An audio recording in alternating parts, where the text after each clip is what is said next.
So guys, আজকে আমার পরীক্ষা, ঠিক আছে। বেসিক্যালি আমার 11 তারিখে একটা পরীক্ষা কমপ্লিট হয়েছিল, আর 18 মানে আজকে 17 তারিখে একটা পরীক্ষা। মানে মাঝখানে যে 6 দিন গ্যাপটা ছিল, আমি জানি না সরকারের কিসের কি গোষ্ঠীর পিণ্ডি ছিল, বাট বেসিক্যালি বলছি সিরিয়াসলি ভাই, আমার যে আজকে পরীক্ষা, আমার কোনো যাই আসছে না। আমি দেখো দুটো, এই একটা ফোন, আর দেখো দাঁড়াও, এই একটা ফোন, দুটো ফোনে একটাতে কোয়েশ্চেন একটাতে অ্যান্সার বের করছি।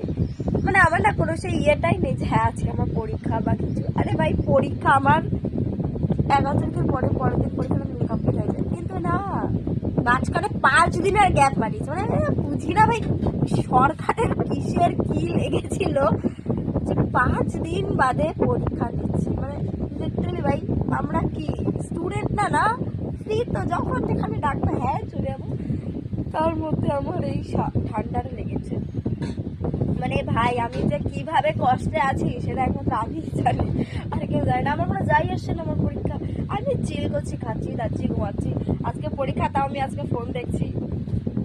এই জীবন।